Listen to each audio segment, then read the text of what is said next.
রহমান আল্লাহ পাকের কিছু নিদর্শনাবলীর কথা এই সূরার মধ্যে আছে এবং কোরআনুল কারীম একটা ব্যতিক্রম সূরা সূরা রহমান একটা আয়াতে 31 বার পাঠ হয়েছে। কেন আল্লাহ রাব্বুল আলামিন এই সূরায় 31 বার একটা আয়াত পাঠ করলেন? এর পূর্বের সূরা আছে সূরা আল কমার, একটা চন্দ্রের নামে সূরা আছে। আল্লাহ পাক এই সূরা কমারের মধ্যে একটা আয়াত 4 বার উল্লেখ করেছেন, ওয়ালাকাদ ইয়াসসারনাল কোরআনা লিযিকরি ফাহাল মিন মুদ্দাকির। আমি তোমাদের জন্য কোরআন বোঝা সহজ করে দিয়েছি, ফাহাল মিন মুদ্দাকির। তোমরা কি তা গবেষণা করবে না? তোমরা কি তা লক্ষ্য করবে না, স্মরণ করবে না? এরকম অবস্থার প্রেক্ষাপটে আল্লাহ পাক কোনো জায়গায় একই শব্দ 2 বার 3 বার 4 বার, কিন্তু সূরা রহমানে একটা আয়াত 31 বার এসেছে। এই 31 বার কেন আল্লাহ পাক এ সূরায় নিলেন? আল্লাহ পাক জিন এবং ইনসানকে তার সৃষ্টির কিছু কুদরত, সৃষ্টির কিছু নিদর্শন স্মরণ করায়া দিয়েছেন এই সূরার মাঝে। এই নিদর্শনগুলো দেখায়া বারবার আল্লাহ রাব্বুল আলামিন তাদেরকে বলছেন, তোমরা আমার কোন কোন নিয়ামতকে অস্বীকার করবে? জোরে বলি সুবহানাল্লাহ। সেই সূরা রহমান আল্লাহ রাব্বুল আলামিন বলছেন, এ সূরা কোথায় অবতীর্ণ হয়েছে? মুফাসসির কিরামদের অনেকের অভিমত, কেউ বলছেন মক্কায় অবতীর্ণ হয়েছে, তবে অধিকাংশ মুফাসসির কিরাম বলছেন এ সূরা মদিনায় অবতীর্ণ হয়েছে। এই মাদানী সূরা বলা হয়েছে এবং আল্লাহ পাকের একটা সিফতি নাম রহমান। এই নাম দিয়েই আল্লাহ পাক এই সূরাটা শুরু করছেন। জোরে বলি সুবহানাল্লাহ। আল্লাহ পাকের 99টা কোরআনুল কারীমে সিফতি নাম আছে এবং হাদিস শরীফে, তার মধ্যে ইসমে আজম সবচেয়ে বড় নাম, সবচেয়ে আল্লাহ পাকের মহত্বের নাম শব্দটা আল্লাহ। এই শব্দটাকে অধিকাংশ মুফাসসির কিরাম, মুহাদ্দিস কিরাম বলছেন ইসমে আজম। আজম মানে সবচেয়ে বড়। এই নামের তুলনা পৃথিবীতে আর কারোর সঙ্গে হয় না। জোরে বলি সুবহানাল্লাহ। এরপরেই যে কয়টা নাম 99টার মধ্যে অতীব গুরুত্বপূর্ণ, তার মধ্যে একটা আল হাইয়্যু আল কাইয়্যুম, আর একটা আর রহমানু আর রহিম। জোরে বলি সুবহানাল্লাহ। এই 5টা নাম বারবার পাঠ করে কেউ যদি আল্লাহর দরবারে দোয়া করে, অনেক হাদিসের রেফারেন্স এসেছে আল্লাহ রাব্বুল আলামিন তার দোয়া কবুল করে থাকেন। জোরে বলি সুবহানাল্লাহ। ইয়া আল্লাহু ইয়া রহমানু ইয়া রহিমু ইয়া হাইয়্যু ইয়া কাইয়্যুম, কমপক্ষে 3 বার কিংবা বারবার এই নামগুলো নিয়ে যদি আল্লাহর দরবারে কেউ দোয়া করে, আল্লাহকে ডাকে, আল্লাহর কাছে কিছু চায়, আল্লাহ রাব্বুল আলামিন তার দোয়া কবুল করে থাকেন। এই রহমান শব্দ দিয়ে আল্লাহ পাক এই সূরাটা শুরু করেছেন এবং কিয়ামতের মাঠে হাদিসে এসেছে দাউদ আলাইহিস সালাম কোরআন তেলাওয়াত করবেন, জবুর পাঠ করবেন। ইব্রাহিম হযরত আবু বকর সিদ্দিক রাহমাতুল্লাহ রাদিয়াল্লাহু তাআলা আনহু, ইনি আবু বকর সিদ্দিক রাদিয়াল্লাহু তাআলা আনহু কোরআন পাঠ করবেন সূরা রহমান। এবং আখিরি পয়গম্বর বিশ্ব নবী মুহাম্মদুর রাসূলুল্লাহ সাল্লাল্লাহু আলাইহি সাল্লাম পাঠ করবেন। এই জন্য যারা কোরআন পড়তে পারেন, যারা তেলাওয়াত করতে পারেন, অন্তত বাংলা অর্থ যতটুকু বুঝতে পারেন, এ দেখলে একটা হৃদয়ঙ্গম হবে। আল্লাহ রাব্বুল আলামিনের এই মহত্বের নাম এই রহমান দিয়ে তিনি শুরু করেছেন। আর রহমানু আল্লামাল কোরআন। আল্লাহ রাব্বুল আলামিন বলছেন আর রহমান, এটা মারিফা শব্দ ব্যবহার করা হয়েছে, আলিফ লাম যুক্ত শব্দ ব্যবহার করেছেন। তিনি অতীব দয়াময়। জোরে বলি সুবহানাল্লাহ। সেই দয়াময় আল্লাহ রাব্বুল আলামিন, যার দয়ার কোনো তুলনা হয় না, যার অনুগ্রহের তুলনা পৃথিবীতে কাহার সঙ্গে আর হয় না, সেই তার দয়াময়ের কথা উল্লেখ করে আল্লাহ রাব্বুল আলামিন বলছেন আল্লামাল কোরআন, আমি কোরআন শিক্ষা দিয়েছি। আল্লাহ রাব্বুল আলামিন আখিরি পয়গম্বর বিশ্ব নবী কুল কায়নাতের নবী মুহাম্মদুর রাসূলুল্লাহর প্রতি যত মুজিজা দান করেছিলেন, সবচেয়ে শ্রেষ্ঠ মুজিজা হচ্ছে আল কোরআন, যেটা কিয়ামত পর্যন্ত আল্লাহ রাব্বুল আলামিন নিজে সংরক্ষণ করবেন এবং এর কোনো পরিবর্তন ঘটানো মানুষের পক্ষে সম্ভব নয়। জোরে বলি সুবহানাল্লাহ। সেই কোরআন আমাদেরকে শিক্ষা দিয়েছেন। আল্লাহ রাব্বুল আলামিন বলছেন আল্লামাল কোরআন, আমি তোমাদেরকে কোরআন শেখাইছি, কোরআন শিক্ষা দিয়েছি। এ কোরআন আল্লাহ রাব্বুল আলামিন কিয়ামত পর্যন্ত নিজে এর জিম্মাদারি নিছেন। পৃথিবীর সমস্ত কিতাবের মধ্যে ভুল ত্রুটি খুঁজে পাওয়া যায়, কিন্তু কোরআনের মধ্যে কোনো ভুল ত্রুটি পাওয়া যায়নি, কিয়ামত পর্যন্ত পাওয়া যাবেও না। জোরে বলি সুবহানাল্লাহ। কিয়ামত পর্যন্ত কেউ এর ভুল বের করতে পারবে না। আবার কোরআনকে যদি মুছে দেওয়ার চেষ্টা করে, পৃথিবী থেকে নির্মূল করার চেষ্টা করে, তাও তারা পারবে না। এর অনেক দৃষ্টান্ত আছে পৃথিবীতে। ভারতের এক নাস্তিক লক্ষ লক্ষ কোরআন মুসলমানদের বাজার থেকে কিনিয়ে এসে এরকম সমুদ্রের মধ্যে নিক্ষেপ করা শুরু করে দিল, যে মুসলমানেরা কোরআন আর পাবে না, তারা পড়তেও পারবে না। কিন্তু পৃথিবীতে হাজার হাজার কিতাব আছে, এরকম কয়েকটা ধর্মগ্রন্থ আছে যাদের কোনো হাফেজ খুঁজে পাওয়া যায় না, কিন্তু কোরআনুল কারীমের আশ্চর্য একটা বিষয় আছে, কোটি কোটি আল্লাহ পাক হাফেজ নির্ধারণ করেছেন। জোরে বলি সুবহানাল্লাহ। এবং এটা মুখস্থ করা আল্লাহ পাক সহজ করে দিয়েছেন। ওয়ালাকাদ ইয়াসসারনাল কোরআনা, সূরা কমারে বলছেন আমি তোমাদেরকে কোরআন সহজ করে দিয়েছি বুঝার জন্য, তেলাওয়াতের জন্য, মুখস্থের জন্য। জোরে বলি সুবহানাল্লাহ। ওয়ালাকাদ ইয়াসসারনাল কোরআনা, আল্লাহ বলছেন অবশ্যই আমি তোমাদের জন্য কোরআন পাঠকে, কোরআন বোঝা, কোরআন তেলাওয়াত করার জন্য আমি সহজ করে দিয়েছি। এবং দেখেন, যারা হজ উমরা গিয়েছিলেন, সারা বিশ্বের মানুষ কমপক্ষে 150, 228টা দেশ পৃথিবীর পতাকাবাহী, তার মধ্যে দেখা যায় 160, 50, 55টা দেশের মানুষ হজ উমরায় আসে। প্রায় অমুসলিম দেশ যারা আমরা জানি, সেখানেও যেমন চীন, জাপান, সেখানেও কিছু মুসলমান আছে। ওই দেশের লোকেরাও হজ উমরায় আসে। কারো ভাষার সঙ্গে কোনো ভাষা মেলে না, কেউ আরবি বোঝে না, কেউ ইংলিশও বোঝে না। তারপরে দেখা যায় কোরআন পড়ার সব তাদের একই মতন। জোরে বলি সুবহানাল্লাহ। সান আফ্রিকায় দেখেন, অন্য দেশের ভাষা যারা কোনো ভাষাই বোঝে না, আমাদের দেশে অনেক অশিক্ষিত লোক আছে, এরকম দেখা যায় লেখাপড়া বোঝে না, বাংলা পড়তে পারে না, এরকম কোনো স্কুল কলেজ ভার্সিটিতে লেখাপড়া করে নাই, তারপরে কোরআন তেলাওয়াত করতে পারে। কি সুবহানাল্লাহ বলবেন না? এরকম আছে কিনা? কলম বাংলা হরুফও চেনে না, কিন্তু কোরআন পড়তে পারে। এরকম অন্য দেশের মানুষও যেই ভাষারই মানুষ হোক না কেন, দেখা যাচ্ছে কোনো ভাষাই সে বোঝে না, সেই দেশের রাষ্ট্রীয় ভাষা সে জানে না, দেখা যাচ্ছে সে হয়তো মাতৃভাষায়, তার দেশের ভাষায় কথাবার্তা বলে, এটা দেখা যাচ্ছে অনেকে বুঝে না, কিন্তু তারপরে দেখা যায় সে কোরআন পড়তে পারে। জোরে বলি সুবহানাল্লাহ। এটা আল্লাহ রাব্বুল আলামিনের বিশেষ একটা কুদরত। এভাবে আল্লাহ রাব্বুল আলামিন কোরআনকে মানুষকে শেখায়া দিয়েছেন। এরপরে আল্লাহ রাব্বুল আলামিন তার অনুগ্রহের কথা উল্লেখ করেছেন, খলাকাল ইনসান, আমি মানুষ সৃষ্টি করেছি। এই মানুষকে আল্লাহ রাব্বুল আলামিন প্রতিনিধিত্ব করার জন্য, পৃথিবীতে খলিফা হিসাবে দায়িত্ব পালনের জন্য আল্লাহ রাব্বুল আলামিন মানুষ সৃষ্টি করেছেন। খলাকাল ইনসান। আর বলছেন এই জিন আর ইনসানকে যে ইল্লা লিয়াবুদুন, যে আমি একমাত্র আমার ইবাদত আর গোলামির জন্যই তৈরি করেছি। জোরে বলি সুবহানাল্লাহ। সেই জিন আর ইনসানকে লক্ষ্য করি আল্লাহ পাক এই বারবার এই সূরায় বলছেন ফাবি আইয়া আলাই রাব্বিকুমা তুকাজ্জিবান। পরবর্তীতে যে আয়াতটা আসবে বারবার লক্ষ্য করি বলছেন, হে জিন আর ইনসান, তোমরা আমার কোন নিয়ামতকে তোমরা অস্বীকার করবে? তোমরা একটু লক্ষ্য করে দেখো, আমি তোমাদেরকে সৃষ্টি করেছি, মানুষ সৃষ্টি করেছেন।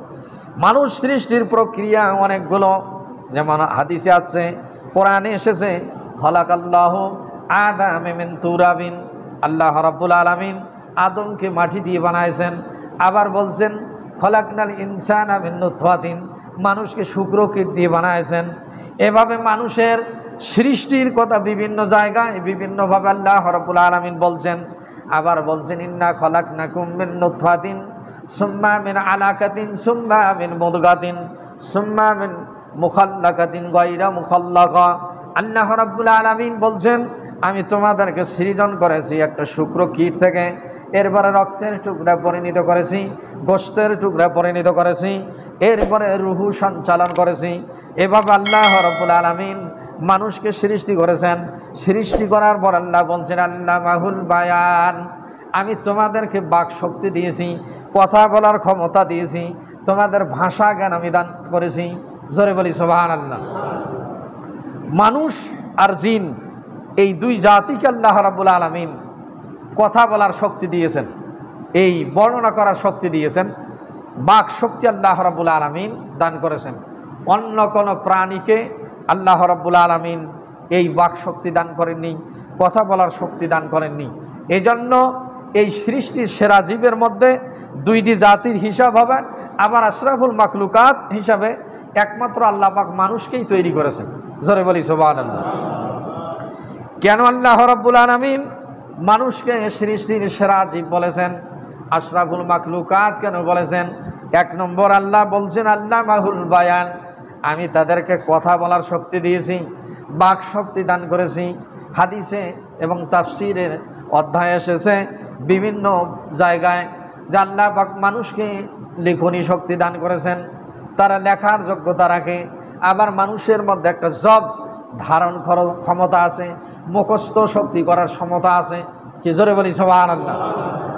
যাহাই পড়ে তাহাই মুখস্থ করতে পারে এমন মানুষও আল্লাহ পাক পৃথিবীতে রেখে দিয়েছেন, যেটা দৃষ্টান্ত ছিল ইমাম বুখারী, ইমাম মুসলিম, যাদেরকে বলা হয় দুনিয়ার হাদিস গ্রন্থের যত হাদিস মুখস্থ করেছেন ইমাম মুসলিম, ইমাম বুখারী।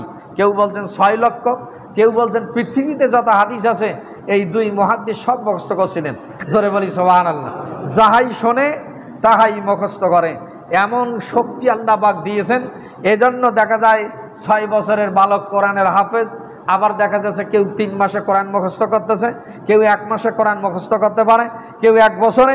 আল্লাহ পাক এই ধারণ ক্ষমতা যার যেভাবে দিয়েছেন, যোগ্যতা সেইভাবে সে ধরে রাখতে পারে। জোরে বলি সুবহানাল্লাহ।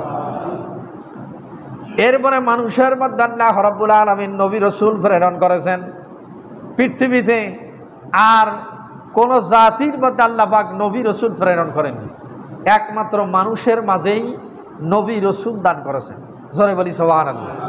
এই নবী রাসূল যেহেতু মানুষের মধ্যে থেকে এসেছে, এজন্য মানুষকে আল্লাহ পাক আর একটা আশরাফুল মাখলুকাতের বিশেষ বৈশিষ্ট্যতা দান করেছেন। মানুষের এই বৈশিষ্ট্য এবং আল্লাহ পাক সুন্দর আকৃতি, লাকাদ খলাকনাল ইনসানা ফি আহসানি তাকওয়িম, সূরা 3-এর মধ্যে আল্লাহ রাব্বুল আলামিন বলছেন আমি মানুষকে আবার সুন্দর আকৃতি দিয়েছি, পৃথিবীতে আর কোনো প্রাণীর এই আকৃতি আমি দান করিনি। জোরে বলি সুবহানাল্লাহ। আল্লাহ রাব্বুল আলামিন মানুষকে বাক শক্তি দিয়েছেন, এ কথা স্মরণ করছেন আল্লাহ রাব্বুল আলামিন। এরপর আল্লাহ রাব্বুল আলামিন বলছেন আশ-শামসু ওয়াল কমারু বিহুসবান, আল্লাহ পাক সূর্য এবং চন্দ্রকে হিসাবের জন্য নির্ধারণ করেছেন। জোরে বলি সুবহানাল্লাহ। পৃথিবীর সমস্ত গতি এই সূর্য এবং চন্দ্রকে নির্ধারণ করে হয়। এবং আজকে বিজ্ঞানীরা এ গবেষণা করে যত গবেষণা উদ্ঘাটন করেছেন, যেটা চিন্তা করছেন 13 লক্ষ গুণ বড় পৃথিবীর সে সূর্য 9,30,00,000 মাইল দূরে অবস্থান করছেন, এটা অনুমান মাত্র। এবং এর আলোক রশ্মি পৃথিবীতে কতটুকু ছড়ায়, যেটা আসে এই গরমেই দেখা যায় আমরা অতিষ্ঠ হয়ে যাই। আবার এর 20 ভাগ মাত্র এই আলোক রশ্মির 20 ভাগ শুধু জমিনে পড়ে, তাতেই দেখা যাচ্ছে সূর্যের কিরণে আমরা থাকতে পারি না। আবার চন্দ্রকে আল্লাহ রাব্বুল আলামিন এমনভাবে সৃষ্টি করেছেন, প্রতি মাসে শুধু তার 28 দিন গতি থাকে, আর 2 দিন চন্দ্র পৃথিবীতে দেখা যায় না। জোরে বলি সুবহানাল্লাহ। পৃথিবীর আজকে যারা নাসার বিজ্ঞানীগণ, অস্ট্রেলিয়ার বিজ্ঞানীগণ, আজকে ইরান, বিভিন্ন যারা মহাকাশ নিয়ে গবেষণা চলছেই, কিয়ামত পর্যন্ত চলতেই থাকবে। তারপরেও এটার প্রকৃত রহস্য উদ্ঘাটন করা মানুষের পক্ষে সম্ভব নয়। জোরে বলি সুবহানাল্লাহ। আজকে মহাকাশ নিয়ে যত গবেষণা চলছে, আজকে এই গবেষণাগুলো দিয়ে সব আজকে বিজ্ঞান নির্ধারণ করে দিচ্ছে নিশ্চয়ই একটা মহাশক্তি আছে, এই মহাশক্তিগুলো নিয়ন্ত্রণ করে। আর যারা আল্লাহকে স্বীকার করে না তারা কয় এই মহাশক্তিটা নিয়ন্ত্রণ করে, আর মুসলমানের এই মহাশক্তি কন এটা আল্লাহ রাব্বুল আলামিন এইগুলোকে নিয়ন্ত্রণ করে। জোরে বলি সুবহানাল্লাহ। এই সূর্যের দ্বারাই আজকে রাত দিন মাস সপ্তাহ হয়। যদি সূর্য না উদিত হয় তাহলে মাস দিন সপ্তাহ মানুষ গণনা করতে পারবে না। আবার সূরা ইয়াসিনে বলছেন আশ-শামসু তাজরি লিমুস্তাকাররিন লাহা, আল্লাহ রাব্বুল আলামিন বলছেন সূর্য তার নিজ গতিতে পরিভ্রমণ করে। ওয়াল কমারা কদ্দারনাহু মানাজিলা হাত্তা আদা কাল উরজুনিল কদিম, এবং এই চন্দ্র তার মানাজিল 28টা মঞ্জিল থাকে, তার এমন কোনো শক্তি নাই এ মঞ্জিলকে সে অতিক্রম করতে পারে। জোরে বলি সুবহানাল্লাহ।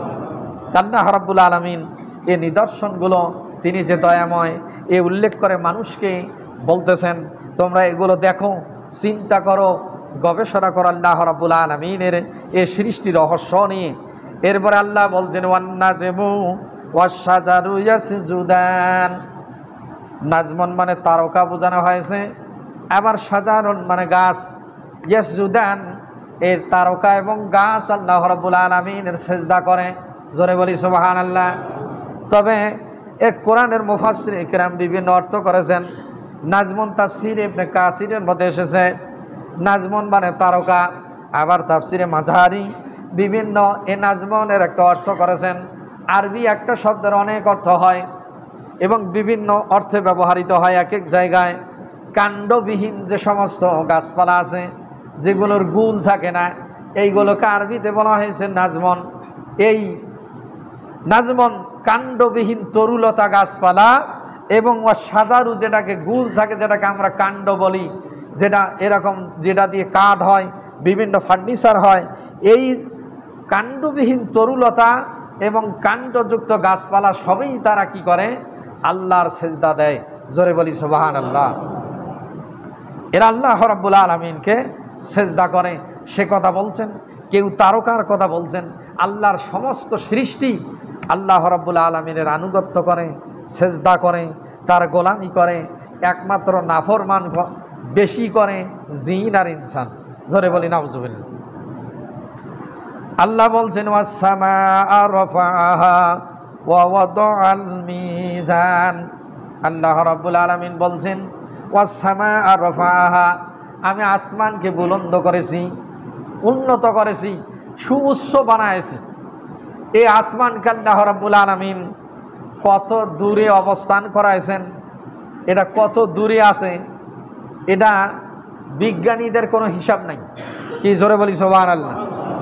সূর্য বলছেন যে 9,30,00,000 মাইল দূরে, আর বিজ্ঞানীরা বলছেন সমস্ত চন্দ্র সূর্য গ্রহ নক্ষত্র যতগুলো আছে সৌরজগৎ এগুলো সব প্রথম আসমানের নিচে।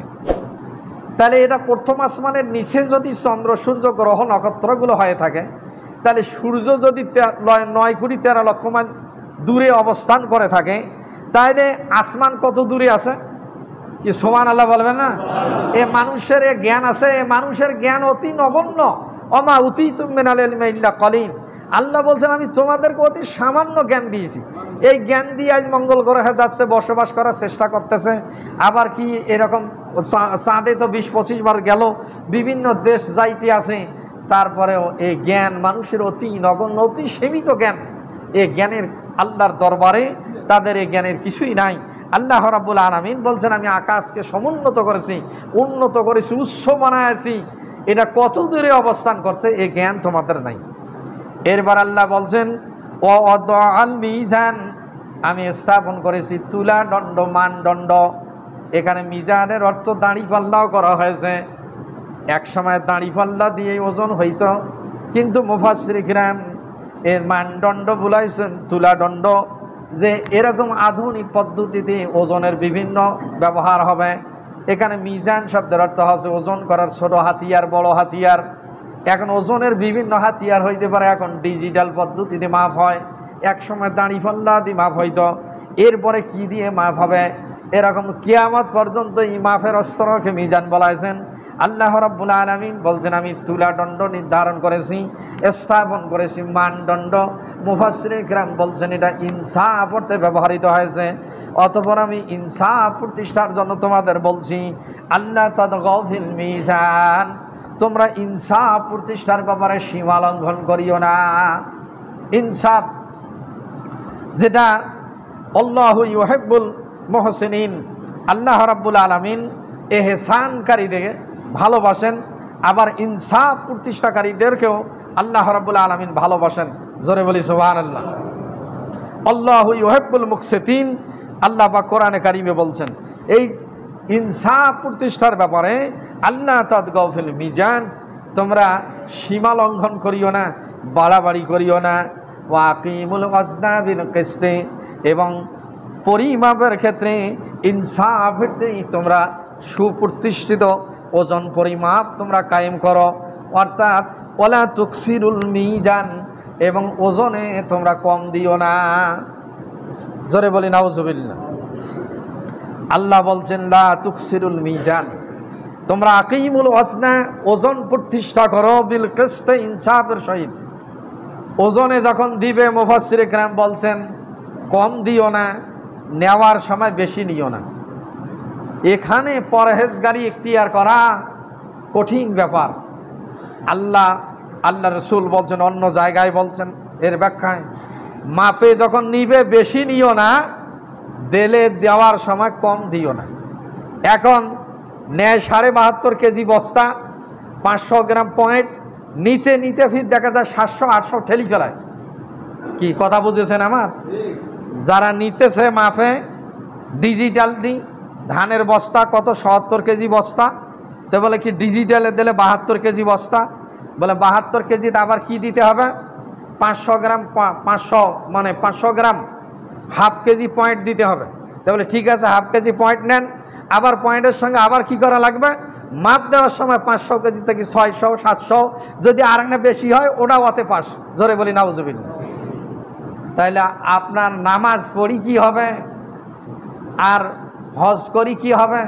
কিয়ামতের দিন আবার দেওয়ার সময় যদি আপনি কম দেন, এই পাওনাদারদের হিসাব দিতে দিতে সমস্ত আমলগুলো আপনার শেষ হয়ে যাবে। জোরে বলি নাউজুবিল্লাহ। আল্লাহ বলছেন ওয়ালা তুকসিরুল মিজান, ওজনে কম দিও না। যদি আপনি ডিজিটাল দিয়ে দেন, দাঁড়ি পাল্লা দিয়ে দেন, নেওয়ার সময় বেশি নেবেন না। আপনি আলোচনা সাপেক্ষে যদি নেন, বলে ৭২ কেজি ৫০০ আমি নেব, এটা জায়েজ আছে আলোচনা সাপেক্ষে, কিন্তু ৫০০-এর যদি এক রতি বেশি নেন আপনি, এটা আপনার জন্য হারাম। আপনি দেওয়ার সময় বলবেন যে আমি এত কেজিতে আপনাকে দেব মন, ব্যবসা যারা ব্যবসায় করেন, আমি আপনাকে ৭০ কেজি মন দিব। এক রতি যদি আপনি কম দেন এই ওজনে, কিয়ামতের দিন তিনি এই এক রতি পাওনাদার।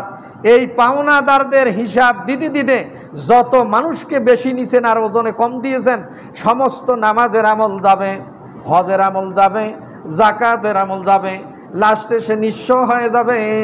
ওই পাওনাদারদের ঋণের বোঝাগুলো তার কাঁধে আসবে। এক পর্যায়ে তার জাহান্নামের ফয়সালা হয়ে যাবে, যতদিন পর্যন্ত তার নেকি দিয়ে সব শেষ হয়ে যাবে। এই পরিমাণ জাহান্নাম খাটার পর এই যদি ঈমান নিয়ে কবরে যায়, তারপরে সে একদিন কোনো একদিন জান্নাতি হবে। জোরে বলি সুবহানাল্লাহ। কিন্তু অগ্রে সে জান্নাতে যাইতে পারবে না। এই জন্য আল্লাহ রাব্বুল আলামিন বলছেন তোমরা ওজন প্রতিষ্ঠা করো। যদি ওজন তুমি দাও, যেটা দেবে বলিয়ে দাও আমি এই ওজন দিব, এই ওজন নিব। কিন্তু এইটা বলার পরও যদি তুমি কম দাও, আবার বলার পরেও যদি তুমি বেশি নাও, এটা তোমার জন্য হারাম এবং কিয়ামতের দিন তারা ঋণগ্রস্ত থাকবে। এই জন্য আল্লাহ রাব্বুল আলামিন বলছেন এ সূরায় বিভিন্ন নিয়ামত স্বীকার এরকম দেওয়ার পর আল্লাহ রাব্বুল আলামিন ইনসাফ প্রতিষ্ঠা করার কথা বলছেন, ওজন ইনসাফের সঙ্গে প্রতিষ্ঠার কথা বলছেন এবং ওজনে কম দিও না। এরপরে আল্লাহ বলছেন ওয়াল আরদা ওয়াদআহা লিল আনাম, আমি পৃথিবীকে স্থাপন করেছি, চতুষ্পদ যত জন্তু আছে, আনাম যত, মুফাসসিরে কেরাম বলছেন যত প্রাণী যাদেরকে আল্লাহ রাব্বুল আলামিন জীবন দিয়েছেন, এদেরকে আনাম বলা হয়। এই স্থাপন করেছেন আল্লাহ রাব্বুল আলামিন এই পৃথিবীকে, যে সমস্ত মাখলুক তার পৃথিবীতে বিচরণ করবে, চলাফেরা করবে। এই জন্য আল্লাহ রাব্বুল আলামিন পৃথিবীকে অন্য জায়গায় বলছেন আমি পৃথিবীকে সমতল ভূমিতে পরিণত করেছি। জোরে বলি সুবহানাল্লাহ। যে সমতল ভূমি দিয়েছেন যাতে তার মাখলুকের জন্য চলাফেরা করা, আবাদ সুবাদ করা, এরকম অন্য অন্য কার্যকলাপ করা তার জন্য কষ্টকর না হয়, এভাবে পৃথিবীকে আল্লাহ রাব্বুল আলামিন চতুষ্পদ জন্তু বা প্রাণীদের জন্য আল্লাহ রাব্বুল আলামিন এভাবে স্থাপন করেছেন। আবার সেখানে কি দিয়েছেন, ফিহা ফাকিহাতুন ওয়ান নাখলু যাতুল আকমাম। আল্লাহ রাব্বুল আলামিন বলছেন সেখানে আমি ফলমূল দিয়েছি, ফাকিহাতুন ফলমূল। এক এক ফলমূল আল্লাহ রাব্বুল আলামিন এক এক রকম বানায় দিয়েছেন, এক একটার স্বাদ আল্লাহ রাব্বুল আলামিন এক এক রকম দিয়েছেন। আল্লাহকে চেনার জন্য এটাও যথেষ্ট। জোরে বলি সুবহানাল্লাহ। কাঁঠালের স্বাদ একরকম, 55 প্রকার আম আছে। হাঁড়ি ভাঙ্গা খান একরকম, ন্যাংরা খান আর এক রকম, আবার সাদা হাঁড়ি ভাঙ্গা বাড়াইছে সেটা দেখেন আর এক রকম, আবার আঁটি জাম আছে বিভিন্ন প্রকার। আল্লাহ পাক এক এক আমের মধ্যে এক একটা স্বাদ দিয়েছেন, এক একটা সুস্বাদ দান করেছেন। আল্লাহ রাব্বুল আলামিন এই ফলমূল পৃথিবীতে দিয়েছেন। আবার ওয়ান্নাখলু যাতুল আকমাম, এমন কিছু খোসা বিশিষ্ট আল্লাহ পাক পৃথিবীতে কি করেছেন, এইরকম ফলমূল দিয়েছেন। খরজুর বৃক্ষ যেটাকে বলছেন খোসাদার বৃক্ষ। আর ওলা হাব্বুজুল আসফি ওয়ার রায়হান, কিছুগুলো খোসাবিহীন, কিছুগুলো খোসাযুক্ত এবং সুগন্ধি ফল ফুল আল্লাহ রাব্বুল আলামিন পৃথিবীতে দান করেছেন। জোরে বলি সুবহানাল্লাহ। কিছু ফলকে আল্লাহ পাক আবরণ দিয়ে দিয়েছেন।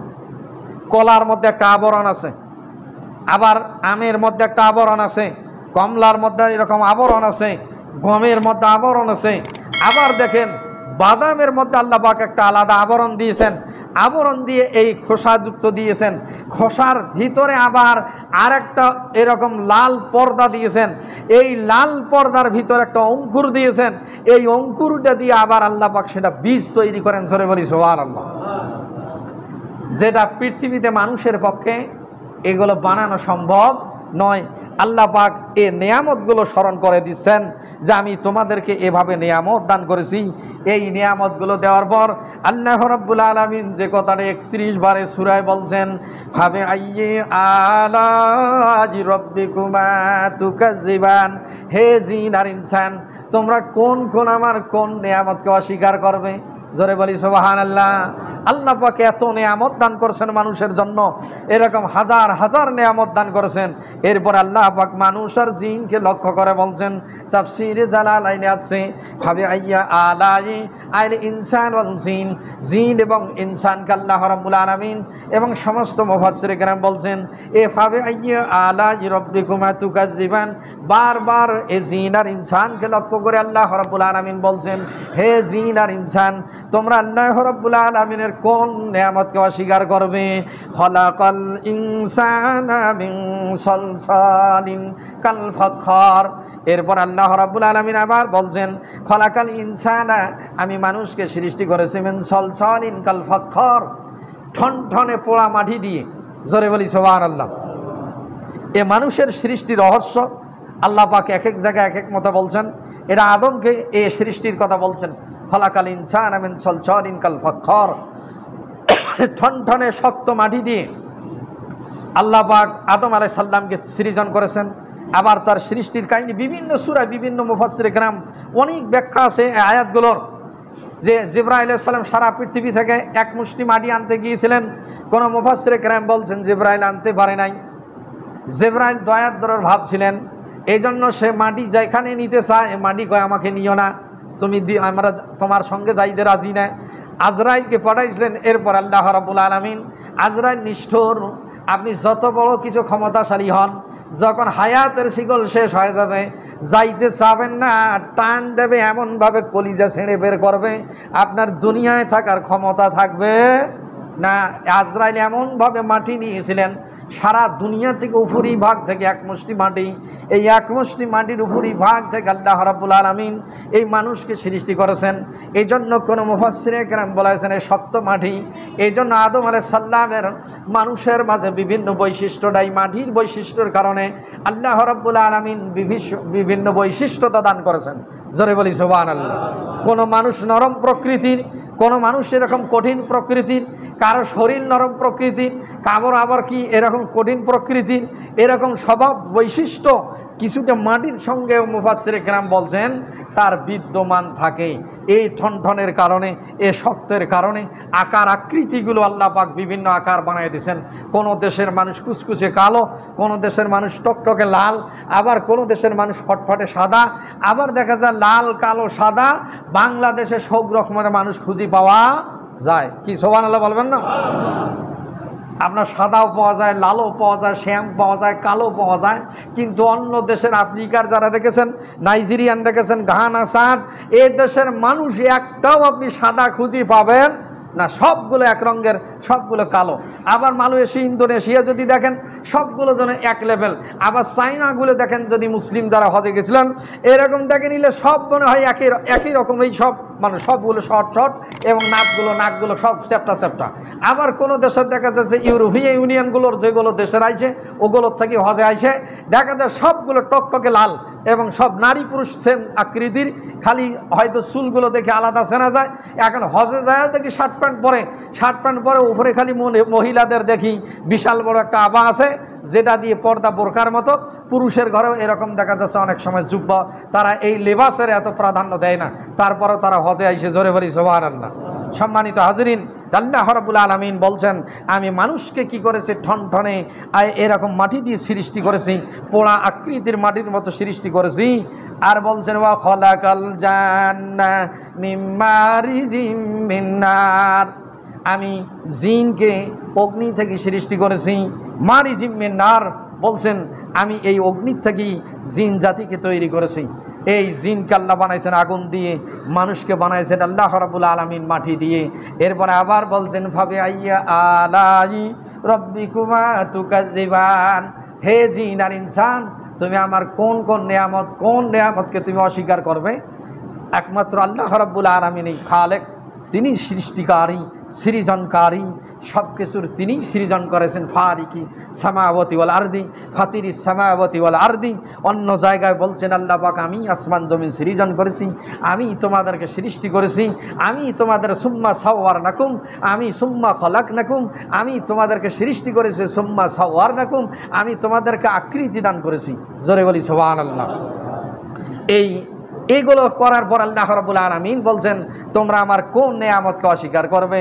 আবার আল্লাহ রাব্বুল আলামিন বলেন রব্বুল মাশরিকাইনি ওয়া রব্বুল মাগরিবাইন, আমি দুই এরকম অস্তাচাল এবং উদয়চালের মালিক, অর্থাৎ যার সূর্য উদিত হয় দুই জায়গায়, এই দুই জায়গায় আমি পালন করতে, আমি সে জায়গার মালিক অস্তাচল এবং উদয়চল, দুই জায়গায় আমি রব।